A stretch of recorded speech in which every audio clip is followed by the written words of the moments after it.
This is a big one if you're into environment.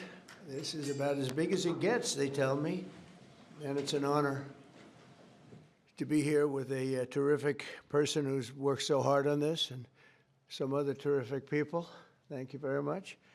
But I'm pleased to be joined today by EPA Administrator Lee Zeldin, who you all know, and to announce the single largest deregulatory action in American history. That's a big statement in American history, and I think we can add the words by far.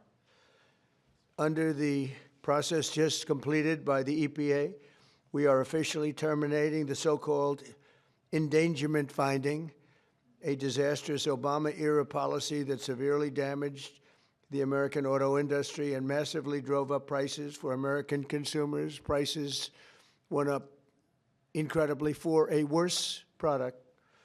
This action will eliminate over $1.3 trillion of regulatory costs and help bring car prices tumbling down dramatically. You're going to get a better car. You're going to get a car that starts easier, a car that works better for a lot less money. In 2009, Barack Hussein Obama, his EPA designated fossil fuels such as oil, gas, and other things that actually make factories rock and roll and other things drive very nicely as a threat to health and human welfare, known as the endangerment finding. This determination had no basis, in fact, had none whatsoever, and it had no basis in law. On the contrary, over the generations, fossil fuels have saved millions of lives and lifted billions of people out of poverty and all over the world. And you see it with the blackouts all over where they don't use it, where they went to wind, intermittent wind, which is weak and ineffective and very, very costly, most costly energy there is. And people are dying because there was no air conditioning or there was no heating. Lots of other things, bad things happened. And yet this radical rule became the legal foundation for the Green New Scam, one of the greatest scams in history, probably as great, maybe even greater than Russia hoax, etc., which the Obama and Biden administration used to destroy countless jobs. And the jobs have been just decimated. Although they're all coming back because of tariffs, they're all coming back into our country at levels we've never seen before. But it raised prices and caused immense harm to the U.S. auto industry. We thought irreparable, but we've got them back. We're coming back now. I was in Detroit, as you know, with Ford, and they had one of the earliest plants from the early 1900s, and it was going to be closed down. And then when I won, they said, let's keep it open for a little while. Let's see what happens. And they just announced, as you know, they're going 24 hours around the clock with that same plant that was going to be closed because of what we've done. For example, under the endangerment finding, they forced the hated start-stop feature onto American consumers, which unnecessarily shuts off a car's engine when you stop at a red light. In other words, the engine goes off. That's great. The endangerment finding was also used to impose the massive and really very expensive electric vehicle mandate, expensive in the sense that nobody wanted it. Everybody was going to be forced to buy an electric car in a very short period of time, even though you can't power the car because we would have had to spend $5 trillion on power stations. That's all dead, gone, over. These crippling restrictions were a major factor in driving up car prices to unprecedented levels, and the car that you were getting was not nearly as good. In 4 years under the Biden administration, the price of a new and used car rose more than 22%, all to facilitate the Green New Scam without achieving any meaningful impact on the environment, but making the car worse. That is why, effective immediately, we are repealing the ridiculous endangerment finding and terminating all additional green emission standards imposed unnecessarily on vehicle models and engines between 2012 and 2027 and beyond. This action will save American consumers trillions of dollars and will lower the average cost of a new vehicle by close to $3,000. Think of that. During my campaign, I promised to cut 10 old regulations for every new regulation. And we've exceeded that.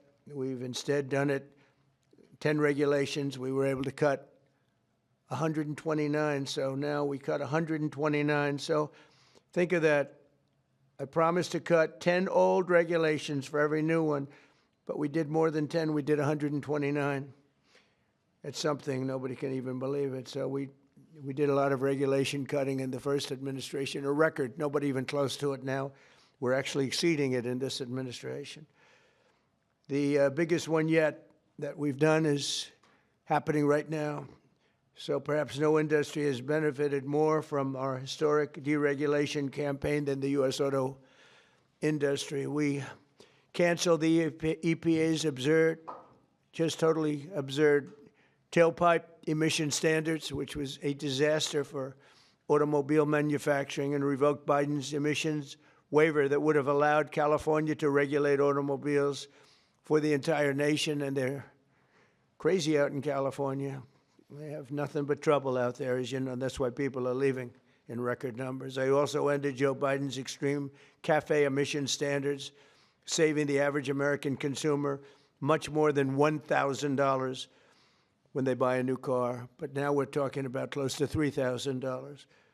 These regulation cuts, combined with our tax cuts and tariffs, are the reason why the world's largest automakers have announced that they're going to be spending in excess of $100 billion in the United States in the next very short period of time, building new auto plants. We're bringing our auto plants, assembly plants, and factories roaring back to life, not even mentioning AI and all of the other things. We're building thousands of businesses in the United States. And if you remember, on my first day, they said if I could ever get the Dow up to 50,000 in my last year, in other words, in the fourth year, that it would be an unbelievable miracle. But don't worry about it, because it'll never happen, they said.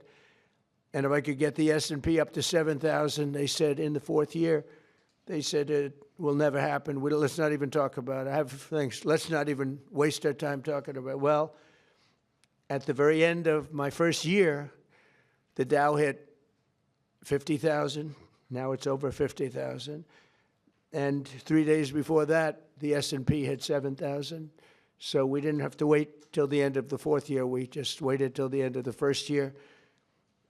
We've never had a country in a position like this, and a lot of it's due to tariffs, and a lot of it's due to the fact that we had a great election, and a lot of good things have been done. One of the good things I did was put Lee Zeldin in charge of our environment. So I'm going to ask Lee to say a few words. Thank you very much.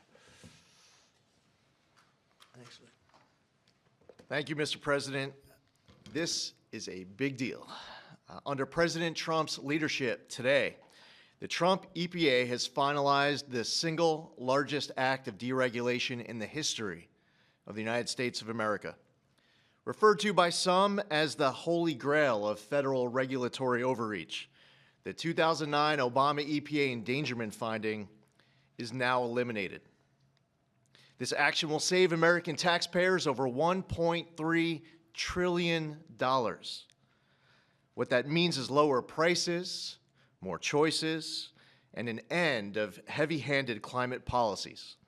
With today's announcement, American families will save over $2,400 for a new vehicle.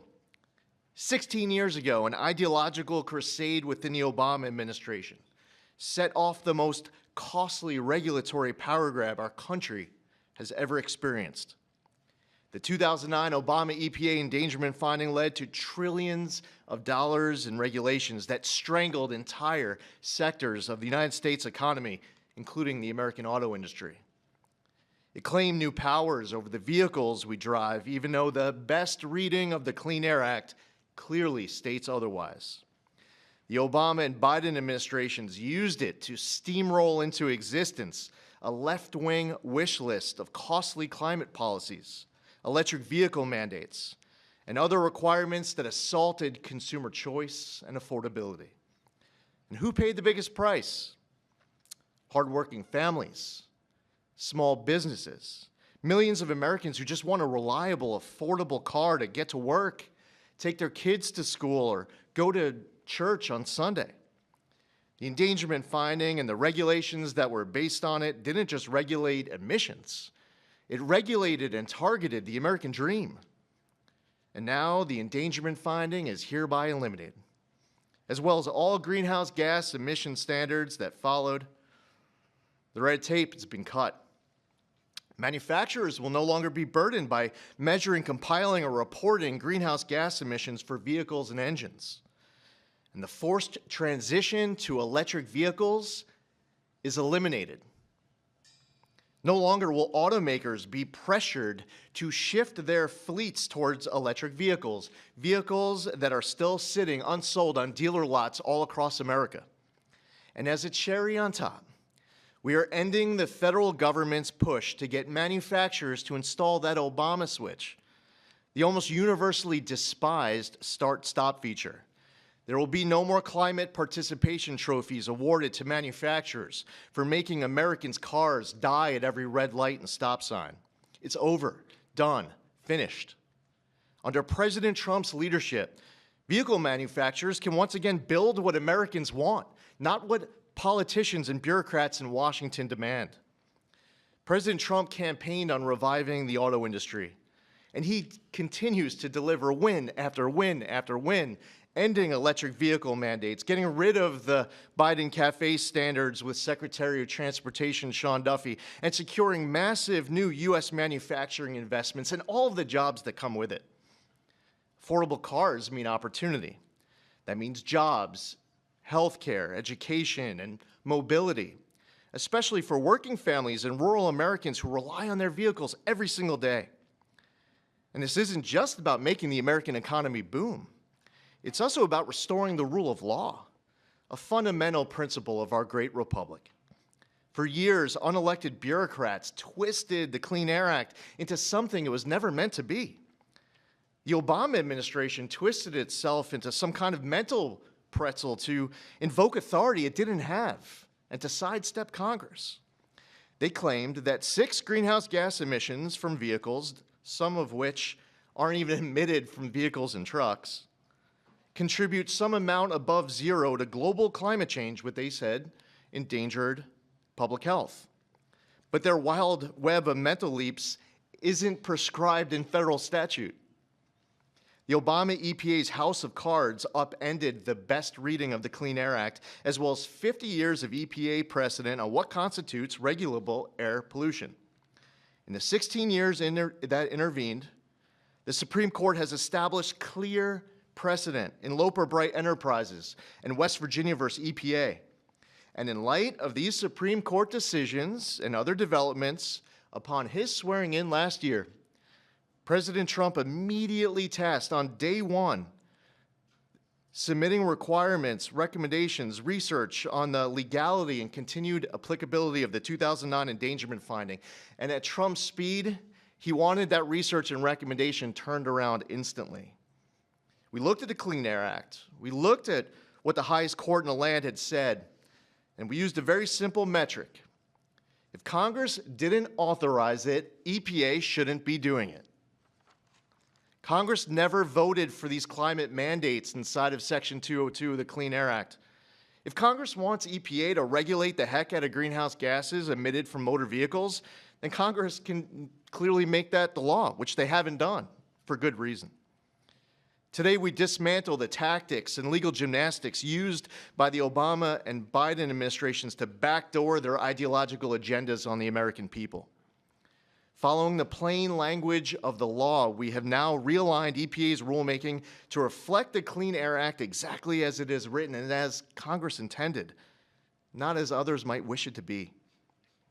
Where our predecessors focused on trying to make and please a few fear-mongering climate alarmists, the Trump EPA is making decisions to benefit all Americans based on common sense and reality. And the American people are tired of paying the price of political games. Last November, they voted for an administration that would listen to them. They told us that the price of a newer, safer vehicle was too high. They told us they didn't want cars that shut off at every red light. They told us dealers were sitting on lots filled with electric vehicles that nobody wanted or were buying. The Trump EPA listened. We heard you and we acted. And today's action does not change regulations on traditional air pollutants and air toxics. This EPA is committed to providing clean air for all Americans. Powering the Great American Comeback is based on the singular focus of providing clean air, land, and water for all Americans while harnessing the greatness of the American economy. That's a big difference from our predecessor. We believe that we can and must choose both. If you want an electric vehicle, buy one. If you want a diesel truck, then buy that. If you want a gas-powered vehicle or a hybrid, well, more power to you. That's what freedom and choice look like. We're restoring the rule of law, we're grounding policy in reality, we're giving power back to the American people. And we're bringing back the American dream stronger than ever before. EPA will never waver on its core mission of protecting human health and the environment, and this administration knows we can do that while ushering in the golden age of America. To recap, the 2009 Obama EPA endangerment finding and all greenhouse gas emission standards on light, medium, and heavy-duty vehicles that followed is eliminated. American families now will save over $2,400 for a new vehicle. Today, the single largest act of deregulation in the history of the United States, over $1.3 trillion, the elimination of the endangerment finding is signed, sealed, and delivered. Thank you, Lee. That was long, but good. It was good. Maybe I should say great. It was great, and we appreciate it.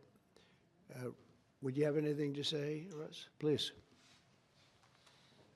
Thank you, Mr. President. Literally no other president would have done this to get at the foundations of the Green New Deal, so tremendously excited that we are where we are today. Great work by Lee. I'm a little worried that this next year will be, EPA alone will be dereg east by the number of things that are going to come out of EPA. So great work to the team. $1.3 trillion in savings, massive historical opportunity. Thank you. Thank you, Russ. Please. Would you like to speak? You're worthy of it. Good man. Thank you, Mr. President. Today is a historic day led by President Trump's leadership. No other president, as Russ said, would have undertaken this and at the speed we did. It was a great team effort. This is the model of the Trump administration, everyone working together, mission aligned. And Lee is also working on cleaning up the horrible situation with regard to farm equipment. You could use John Deere as an example and other companies where tractors are unbelievably expensive and don't work as well because of all of the environmental nonsense that was put on them. Also excavators, any equipment like that, bulldozers, Caterpillar tractor would be a beneficiary, I guess, but the people are going to be a beneficiary because the equipment's going to be a lot less expensive, and it's going to also, most importantly, it's going to work much better, much better. So we're working on that immediately as we speak. And we'll probably make it so that any of that equipment built in the United States will not have to go through this. If it's built outside, I think we'll probably leave the standard the same. If people are going to send us equipment, let them have that standard for whatever it's worth, which is not much. And I think that's a very big announcement, too, and we're going to see if we can get that done very quickly so that all of that equipment that we have made, including lawnmowers, et cetera, you won't have to go to the finest schools in the world in order to figure out how to operate it. Okay?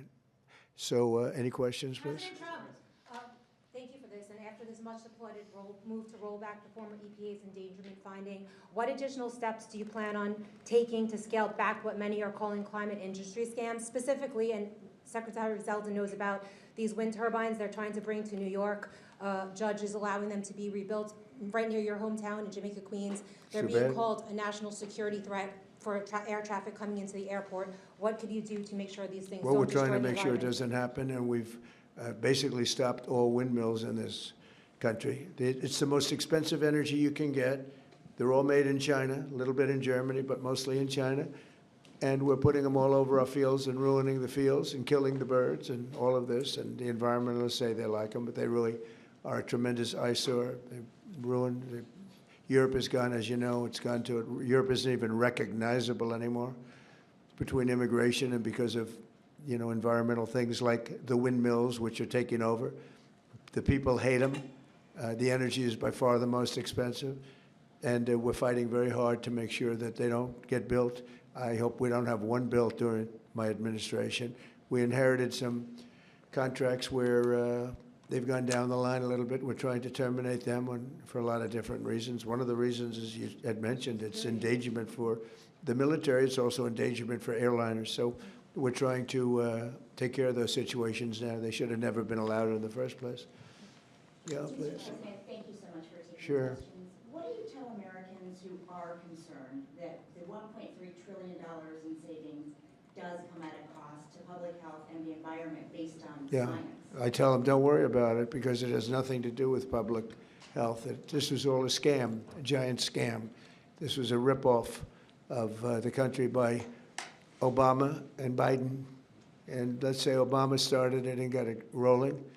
And a terrible ripoff. They'll have more money to spend for health care, if you look at it. Now they can go out and spend it on something that's meaningful. And nobody's doing more for health care than the Republican Party. And that starts with the fact that prescription drugs are going to be coming down at numbers that nobody's ever seen before. They're falling. We were paying the highest prices in the world by far, sometimes by 10 times more than other countries. Now we're going to be paying whatever the lowest price is anywhere in the world. We're going to be paying that. It's called favored nations, most favored nations. And I think it's the biggest thing to happen in this world, the world of medicine, prescription drugs, ever. There's never been anything like it. If, like in my third year, first term, I actually got prices down 1/4 or 1/8%, and I was so proud of myself because they were like that for years and years. And since, under Biden, they went up very, very substantially. And now they're coming down by, depending on, you could say 500, 600, 700%, depending on the way you want to, or you could say 80%. It doesn't matter. They're coming down by numbers that nobody ever thought possible. I got it all done, and I got it all approved, and all of the countries all over the world are going to pay more. They've agreed to pay more because of tariffs. I said, if you don't do it, we're going to have to tariff you, and they've all agreed to do it. Otherwise, they would have never done it. That was why no president has ever been able to get it done. Please. Yeah, Mr. President, you took more than 600 deregulatory actions in your first year here. Coming from the business world, you know how unnecessary red tape can hinder business expansion, investment expansion. Given the magnitude of this announcement here today and the deregulatory action you took in your first year, how much economic growth can we expect to see as a return of progressive? It's a great question. I think that it'll be enormous. Who knows really what the number is, but I can tell you in terms of economic growth, we have $18 trillion being invested in this country right now, the most ever of any country by far, not even close. Think of it, no matter where, not just here. $18 trillion is coming in, and that money is being spent right now as we speak in new plants and equipments. And you may have heard Lee mention, I mentioned also, that over $100 billion is going to be spent in this very short period of time just by foreign auto companies on building auto plants in the United States. The greatest thing that ever happened to the United Auto Workers. The head man was not been nice to me, but now I understand he's saying this is the greatest auto president in history. But the auto workers gave me their vote, and they knew what I was doing, and they know what needed to be done. The tariffs saved them, but this is now taken it to a level that I think, Lee, that nobody ever thought even possible. They thought this was, nobody would have the courage to do it. We have to have the courage to do it because we're making America great again. This is a big factor in making our country great. If you look at some of these cars, they didn't even work. They had computers all over the place trying to save a half an ounce of fuel. We have fuel for the next 500 to 1,000 years under our feet, and they're trying like hell to save a half an ounce of fuel. The whole thing is just crazy. Please, go ahead, please. Mr. President, is climate cooperation with China no longer in America's interest? And could you please confirm that you are going to visit China the first week of April? Yeah, I'll be What would you visiting like to President Xi in April. Look forward to it. He's coming here later in the year, and I look very much forward to it. No, our relationship with China is very good right now, and this is, not relevant too much having to do with China, what we're announcing today. But no, my relationship with President Xi is very good. Yes? Mr. President, following your meeting with Prime Minister Netanyahu yesterday, has your thinking changed at all as it relates to these negotiations with Iran? No, we have or to the make a deal. timeline with Iran? We have to make a deal, otherwise it's going to be very traumatic. Very traumatic. I don't want that to happen, but we have to make a deal. They should have made a deal the first time, and they got Midnight Hammer instead. And this will be very traumatic for Iran if they don't make a deal. Look, if they don't make a deal, then it'll be a different story. But we had a very good meeting yesterday with Bibi Netanyahu, and he understands, but it's ultimately up to me. If the deal isn't a very fair deal and a very good deal with Iran, then it's going to be, I think, a very difficult time for them in the back.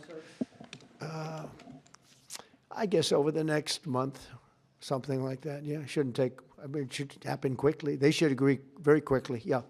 President, we might be heading into a partial government shutdown. When was the last time you spoke with Chuck Schumer, and do you still feel Democrats are negotiating in good faith? Well, a week ago I spoke, but we have to protect our law enforcement. Actually, the Supreme Court gave a ruling, or one of the courts gave a very big ruling on masks, that you have the right to use them, for personal protection if you want. So I don't know how that interjects. They want our law enforcement to be totally vulnerable and put them in a lot of danger. They have some things that are really very, very hard to approve, frankly. As you know, it's only pretend. We had various of the other bills, that's all done, but we're left with this one. We have to protect our law enforcement, very important. Please.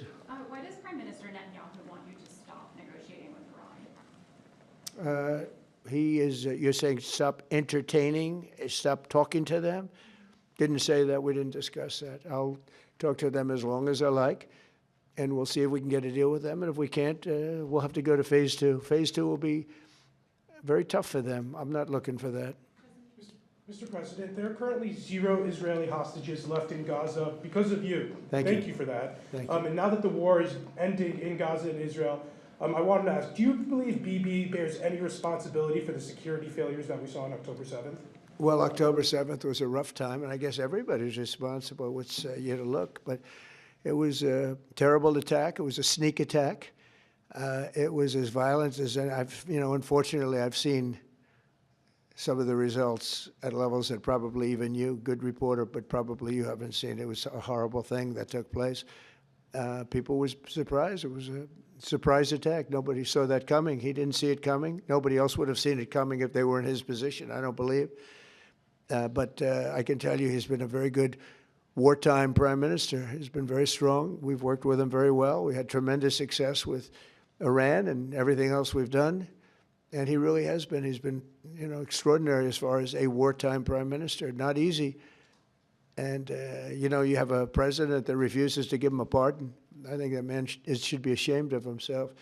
A pardon over this trial that's going on. The president of Israel, the primary power he's got is the power to give pardons. And he's not, he said he's given it 5 different times, but he doesn't want to do it because I guess he loses his power.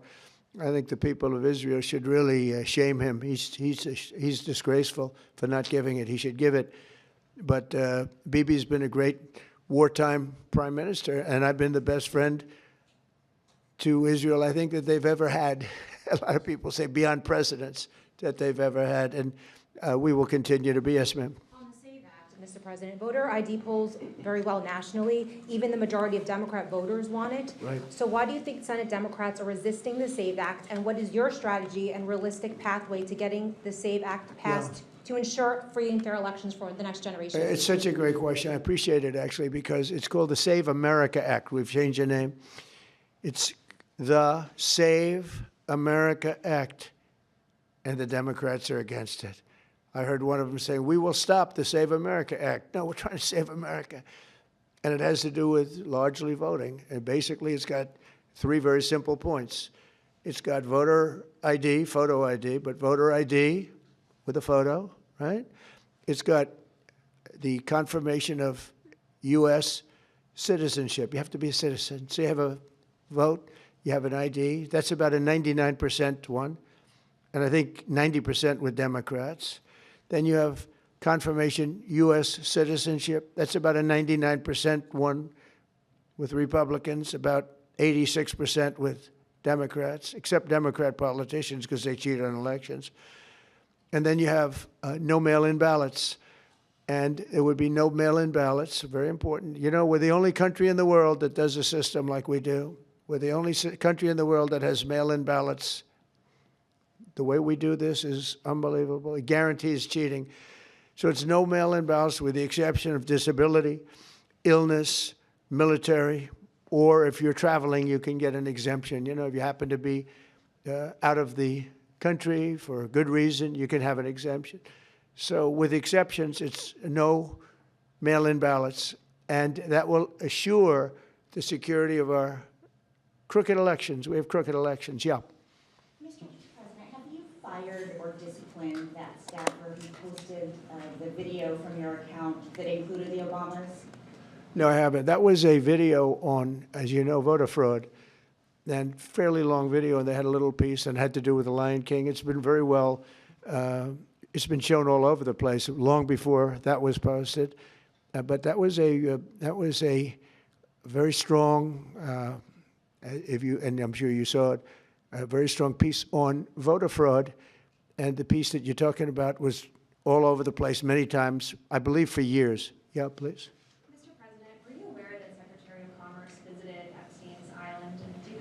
No, I wasn't aware of it. No, I didn't. I actually haven't spoken to him about it. I wasn't. But from what I hear, he was there with his wife and children. And I guess in some cases, some people were. I wasn't. I was never there. Somebody will someday say that. I was never there. Yeah, please. This announcement that you made today, Mr. President, comes on the heels of a January jobs report that smashed industry expectations. Smashed all records.